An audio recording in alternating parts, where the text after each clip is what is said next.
désastreuse. Aziz Goma demeure dans des conditions de détention catastrophiques, comme vous pourrez l'imaginer. La prison civile de Lomé a une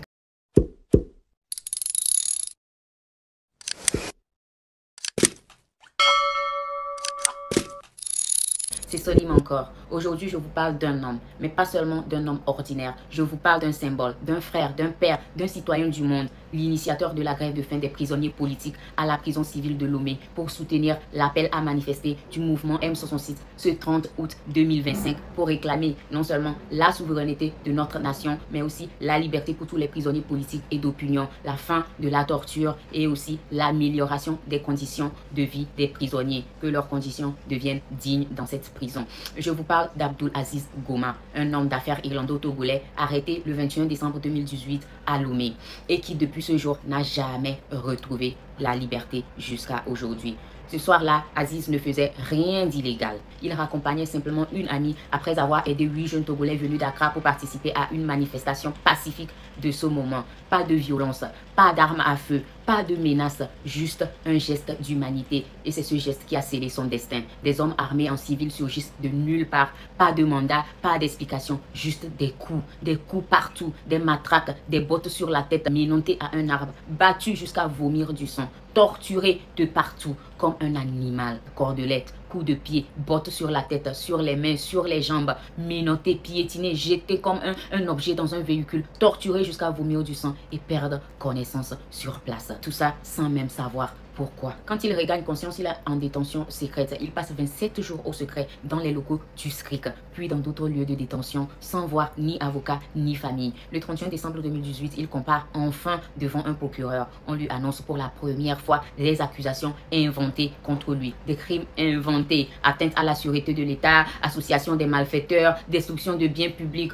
mais aucune preuve n'est présentée. Et même quand certaines charges sont abandonnées, Aziz reste derrière les barreaux. 8 ans plus tard, 8 longues années de détention préventive arbitraire, 8 ans dans des conditions inhumaines, surpopulation, insalubrité de la prison, malnutrition, isolement prolongé, privé de soins alors qu'il a perdu l'usage de ses jambes à cause des tortures. Il montre même ses blessures, mais rien n'est fait. Son avocat, eh bien, il n'en aura pas avant octobre 2020, près de 2 ans après. 2 ans plus tard, il a eu plein de recours à la justice togolaise qui n'ont jamais abouti. Le 6 octobre 2020, son avocat dépose une demande de libération provisoire. Le 26 octobre 2020, refus par le juge d'instruction. Le 18 novembre 2020, la cour d'appel de Lomé confirme le refus sans justification spécifique à son cas. Le 20 novembre donc 2020, après qu'il dénonce devant un juge les tortures subies, la chambre d'accusation ordonne une enquête officielle pour torture. Mais 2 ans plus tard, aucune enquête n'a été menée. Le 14 juin 2021, il dépose donc une plainte formelle contre 14 agents du SCRIC, 14 et de l'USIG. Pour des actes de torture. Le 6 août 2021, certaines charges contre lui sont abandonnées, dont atteinte de la sûreté de l'État, mais il reste en prison. Le 4 avril 2022, nouvelle demande de libération pour raison médicale rejetée, sans explication écrite. Le 14 septembre 2022, il obtient le droit de consulter son médecin, mais à 2 reprises, donc en novembre et le 5 décembre 2022, l'administration pénitentiaire l'empêche d'aller au rendez-vous, malgré les décisions de justice. Il a fait plusieurs démarches internationales. En 2021, plusieurs titulaires de mandat de l'ONU adressent une lettre au gouvernement togolais pour dénoncer son traitement. Le 3 mars 2023, Freedom Now et le cabinet McCool Smith déposent une pétition au groupe de travail des Nations Unies sur la détention arbitraire. Le 1er septembre 2023, le groupe de travail de l'ONU rend son avis. Sa détention est arbitraire, violant plusieurs articles de la Déclaration universelle et du Pacte international relatif aux droits civils et politiques. Il demande donc la libération immédiate d'Abdoul Aziz Goma, mais rien n'est fait par le gouvernement togolais. En 2025, Aziz Goma écrit directement au gouvernement, aux ONG, aux médias, à la CNDH, à Amnesty International, à Human Rights Foundation, à la Cour de justice de la CEDEAO et à la CPI. Aucune de ces démarches ne sont abouties jusqu'alors. Ces conditions actuelles sont désastreuses. Aziz Goma demeure dans des conditions de détention catastrophiques, comme vous pourrez l'imaginer. La prison civile de Lomé a une capacité de 600 détenus, mais actuellement, il y a près de, sinon plus de 3000 prisonniers en prison. Il n'y a pas de nourriture, parfois les prisonniers prisonniers mangent une seule fois par jour, parfois rien du tout. La santé d'Abdul Aziz Goma, il a une hernie discale, sciatique sévère, douleur chronique, perte totale de l'usage de ses jambes, refus répété d'accès à des soins adéquats. Et c'est pour ça que Aziz Goma, 8 ans après, 8 ans de détention illégale, après avoir utilisé tous ses recours internes et internationaux, après des décisions favorables ignorées, après avoir vu des co-détenus mourir d'indifférence, Aziz a décidé de mettre sa propre vie en jeu. Depuis hier, le 27 août 2025, il ne mange plus. Ce qu'il exige, c'est la libération immédiate de tous les prisonniers politiques, la fin des tortures et des traitements inhumains dans nos prisons et en détention, des enquêtes indépendantes sur les violations des droits humains, une intervention urgente des institutions nationales et internationales. Aziz Goma n'est pas le seul. Plus de 100 prisonniers politiques vivent les mêmes horreurs au Togo. Certains sont déjà décédés, comme Karou Wahim, son compagnon de cellule, décédé le 7 février 2025. D'autres sont en isolement total depuis plus d'1 an. Des femmes ont été séparées de leurs bébés de quelques mois. Ce sont nos frères, nos sœurs, nos enfants. Les Nations Unies elles-mêmes ont reconnu que la détention d'Aziz Goma est arbitraire, mais le gouvernement togolais refuse d'agir. Alors Aziz Goma a pris une décision extrême. Depuis hier, le 27 août 2025, il est en grève de faim illimitée pour lui, pour ses co-détenus, pour que le monde sache, pour que le monde réagisse et surtout pour soutenir cette manifestation, cet appel à manifester du M66. Aziz Goma risque sa vie et nous, que risquons-nous à le soutenir? Rien du tout. Mais notre silence, lui, il peut coûter la vie d'Aziz Goma. Voilà pourquoi je vous parle aujourd'hui. Je vous demande de relayer son histoire, d'écrire aux institutions, de faire pression sur toute personne enclin d'aider et oui, de contribuer matériellement et financièrement. Aziz Goma n'est pas un criminel. C'est un homme qui a tendu la main à d'autres personnes en nécessité. Et pour cela, il a tout perdu. Ne le laissons pas perdre sa vie. Ne laissons pas les autres détenus perdre leur vie. Je vous en supplie, agissez maintenant. En résumé, depuis le 27 août 2025, un homme met sa vie en jeu. Abdul Aziz Goma, détenu politique depuis 8 longues années à la prison civile de Lomé, a entamé une grève de faim illimitée. Il ne le fait pas pour lui seul, il le fait pour soutenir les manifestations portées par le mouvement M66, des manifestations qui portent la voix du peuple pour réclamer la souveraineté de notre nation, la liberté des prisonniers politiques et d'opinion, la fin des tortures au Togo et l'amélioration des conditions de vie des prisonniers au Togo en général. Il n'est pas seul dans ce combat. Plusieurs autres prisonniers politiques et pour d'autres raisons se sont joints à lui. Ensemble, ils tiennent, ensemble, ils résistent. Et cela fait 2 jours, 2 bons jours qu'ils n'ont rien avalé. Ils ont besoin de médecins, puisque dans leurs conditions, grève de faim illimitée, ils doivent être suivis. Ils ont besoin de force et leurs avocats ont besoin de moyens pour pousser le dossier plus loin, frapper plus fort, obtenir leur libération. Tout cela a un coût. Je ne suis pas le genre à demander des dons, mais cette fois, je le fais. Je n'ai pas le choix. Je dois vous impliquer tous, pour ces hommes, pour ces femmes, pour ceux qui se battent derrière les murs. Je viens vers vous donc parce que oui, trop longtemps nous avons regardé en silence. Trop longtemps nous avons espéré que quelqu'un d'autre agirait. Aujourd'hui, c'est à nous d'agir. Chaque euro, chaque franc, chaque geste, chaque partage, chaque aide, que ce soit aussi spirituel, peut sauver une vie. Ne dites pas demain, s'il vous plaît. Demain, il sera peut-être trop tard. S'il vous plaît, aidez-nous, aidez les détenus politiques. Une pensée donc pour Afessio, détenu pour avoir écrit juste un poème et dernièrement transféré dans une autre prison pour des raisons qu'on ne connaît pas. Une pensée pour René, enlevé en direct et enlevé à nouveau pour être transféré à la SCRIC actuellement à Lomé. Une pensée pour Jean-Paul Omolou qui est dans un état critique. Une pensée également pour Sativi. Nous sommes avec vous et sachez-le, le Togo ne vous abandonnera pas. Depuis 13 jours, Aziz Goma ne mange plus. Il a entamé une grève de faim pour réclamer la libération des prisonniers politiques et l'amélioration des conditions de vie des prisonniers en prison. Son corps est en train de lâcher, ses forces s'épuisent et pourtant on lui refuse toujours l'hospitalisation. Il est enfermé dans une prison surpeuplée, comme vous le savez déjà, très sale, où même dormir devient un luxe. Il n'a pas d'espace pour se reposer. Et comme je vous l'avais expliqué dans ma précédente vidéo de son cas, Aziz Goma a une longue liste de maladies antécédentes.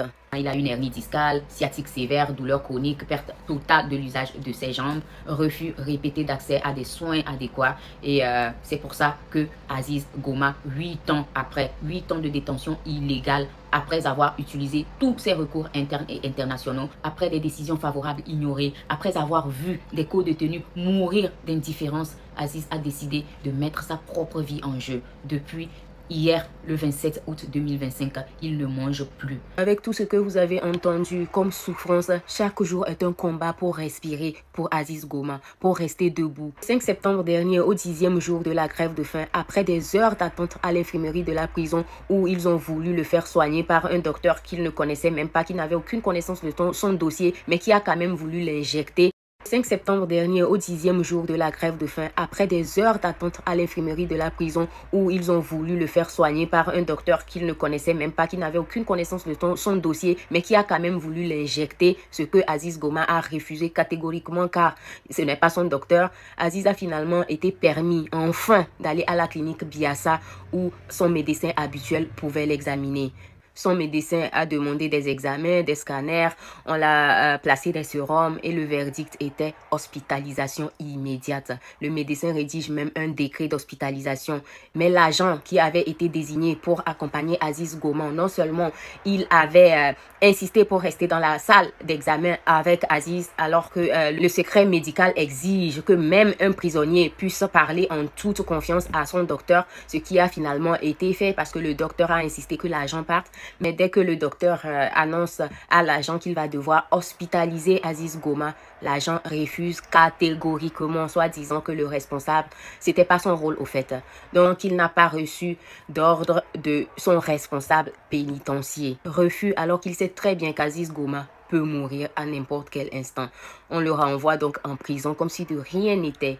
Le lendemain, au 11e jour de grève, je crois, le responsable pénitentiaire lui-même va voir Aziz Goma pour l'informer qu'il ne sera pas hospitalisé à Biassa comme il le désire, mais plutôt à l'infirmerie de la prison ou au CHU. Alors qu'il vous suffit de voir la liste des détenus politiques et d'opinion et même des prisonniers en général de la prison civile de Lomé décédés au CHU pour comprendre que quelque chose ne va pas ou même que quelque chose de suspicieux se passe dans cet hôpital. Quand il s'agit bien sûr des prisonniers d'opinion et politique. Les familles sont souvent laissées sans explication et sans rapport. Tous ceux qu'on transfère au CHU finissent souvent morts. 10 prisonniers politiques y ont perdu la vie. 4 décès rien que ces dernières semaines ou mois. Et encore la semaine dernière, un décès. Et l'administration pénitentiaire insiste, jamais Biassa, toujours le CHU. Pourquoi ? Pourquoi le CHU? Que se passe-t-il vraiment là-bas? Et pourquoi là-bas? En attendant de comprendre pourquoi le CHU alors que les détenus meurent là-bas, il y a 3 semaines, le gouvernement a annoncé une grâce présidentielle, vous vous rappelez?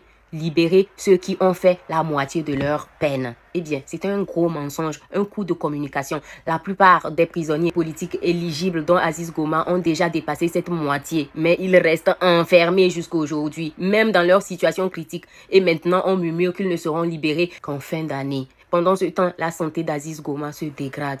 Depuis le 27 août, Aziz a entamé une grève de faim illimitée pour réclamer la libération des prisonniers politiques et l'amélioration des conditions de détention des prisonniers. Et dès le premier jour, les responsables pénitentiaires ont tenté de le dissuader. Ils l'ont menacé lorsqu'ils ont vu que cette grève était mentionnée dans son dossier médical après une visite à l'infirmerie dans la prison où c'était au CHU.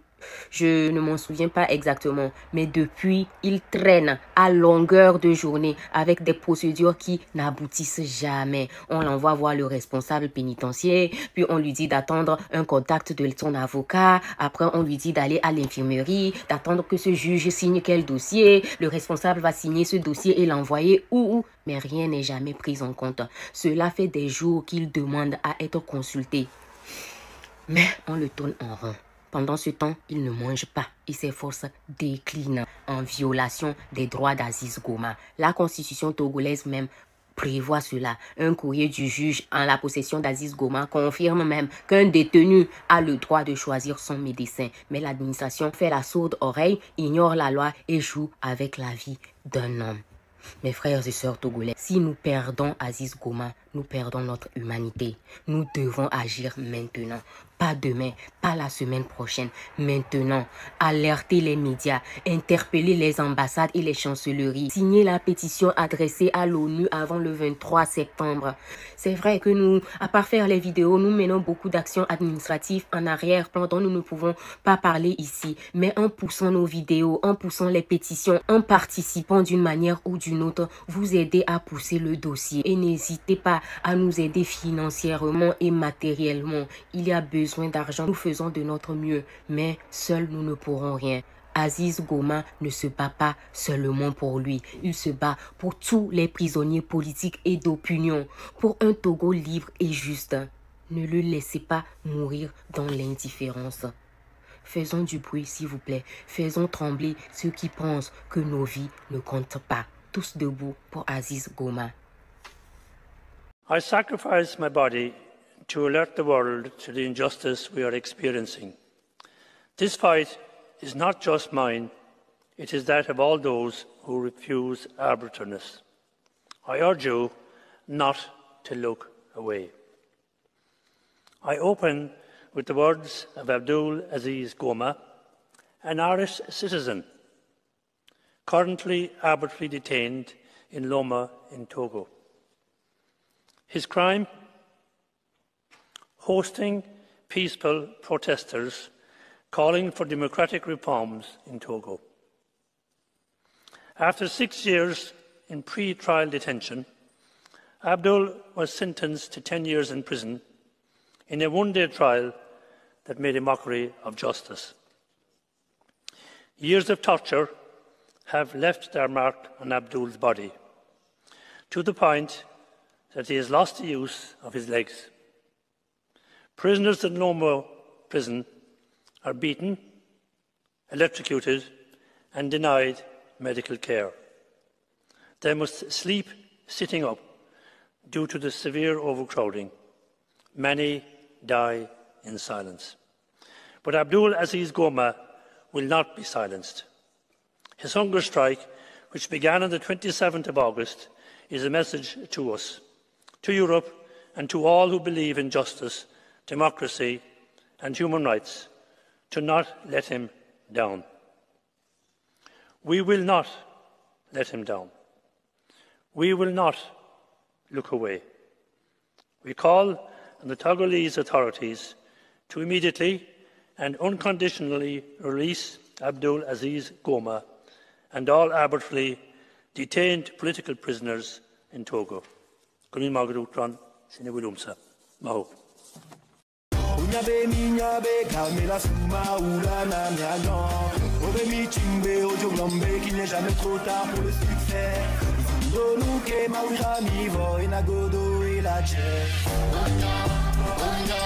Bonjour à tous, je suis Solim. Je ne me définis pas forcément comme un activiste politique, mais comme un activiste de l'humain, un activiste pour la justice et contre l'injustice sous toutes ses formes. Je considère que toute personne qui s'oppose à l'injustice ne peut qu'être du côté des prisonniers politiques et des prisonniers d'opinion où qu'ils se trouvent dans le monde. Alors aujourd'hui, je prends la parole pour relayer la voix et la situation des prisonniers politiques en général et en particulier celle d'Abdul Aziz Goma, détenu politique à la prison civile de Lomé depuis 2018. Et pour répondre certainement donc à vos questions, en son nom et aux questions qui me seront posées.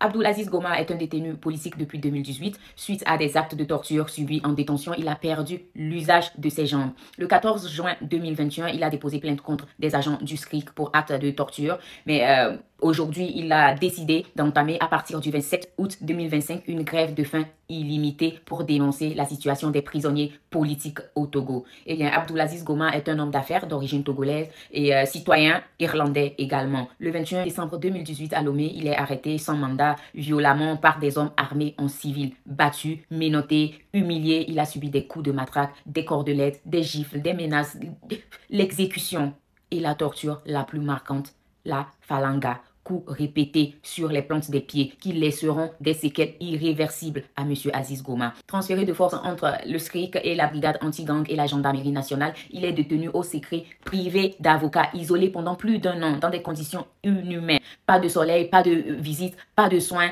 Aujourd'hui encore, plus de 7 ans après, presque 8 ans, il est enfermé à la prison civile de Lomé, surpeuplé, sans procès équitable. Son état de santé est catastrophique, perte de l'usage de ses jambes comme je l'ai déjà soulevé, douleur chronique, il a une hernie discale, suspicion de maladie neurodégénérative, mais ses demandes de libération pour des raisons médicales ont été toutes rejetées, souvent sans explication écrite. Et je sais aussi que depuis 2018, aucune enquête n'a été ouverte sur les tortures qu'il a subies malgré une plainte officielle déposée en 2021. Ses avocats et l'ONG Freedom Now ont saisi l'ONU. En août 2023, le groupe de travail des Nations Unies sur la détention arbitraire a déclaré sa détention illégale et a exigé sa libération immédiate, des réparations et des sanctions contre les responsables de torture. Mais le gouvernement togolais n'a jamais répondu. Cette affaire, c'est l'histoire d'un homme brisé physiquement par la torture, maintenu en prison en violation flagrante des droits, ignoré par son propre pays et dont les appels répétés à la justice restent lettre morte.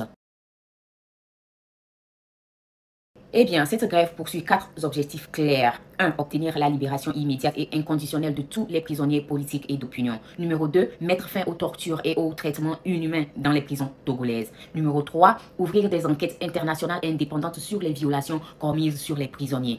Les violations de droits, bien sûr. Et numéro 4. Contraindre les institutions compétentes au Togo comme à l'international à prendre position et à agir pour le bien commun de nos frères. Alors, le choix du 27 août n'est pas un hasard. Il s'agit d'alerter l'opinion à quelques jours de la grande manifestation nationale, la grande mobilisation nationale et internationale lancée par le mouvement M66 prévue ce 30 août 2025 sur tout le territoire togolais et dans la diaspora, particulièrement à Paris, à la place de la République. Alors, les détenus politiques conscients que leur cause est au cœur de la lutte pour la libération du Togo ont choisi de se joindre à cette mobilisation par une grève illimitée. C'est leur manière de prouver leur engagement, de dire à leurs frères, à nous qui sommes dehors, qu'ils se tiennent à notre côté dans ce combat pour la liberté de notre pays, pour la fin de la torture, des arrestations arbitraires et de toutes sortes d'injustices au Togo.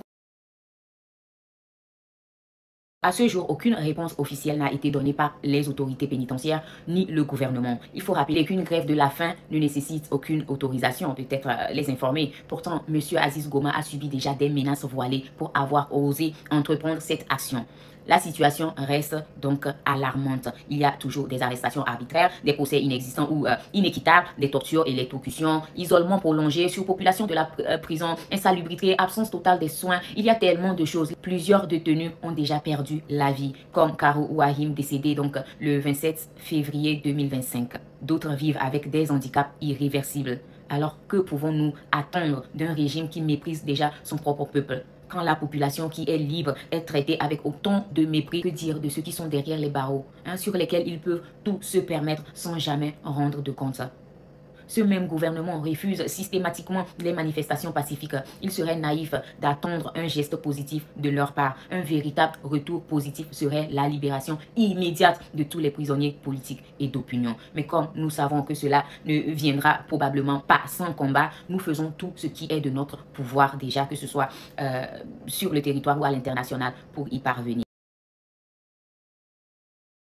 Bonne question. Si cette grève n'atteint pas ses objectifs, nous mettrons en œuvre plusieurs actions supplémentaires. Intensifier les actions juridiques internationales auprès de la CEDEAO, de l'ONU, de la Cour pénale internationale, exiger des missions d'observation indépendantes dans la prison civile de Lomé, centraliser et documenter toutes les preuves médicales et judiciaires de la plupart des prisonniers politiques afin d'obtenir justice et réparation pour les victimes et leurs familles. Comme nous ne comptons rien lâcher, nous comptons donc renforcer la mobilisation publique au Togo et dans la diaspora, tout en maintenant une pression médiatique internationale constante. Vu les tensions politiques actuelles, nous menons déjà plusieurs actions parallèles à la fois sur le territoire national et au niveau international afin d'obtenir gain de cause.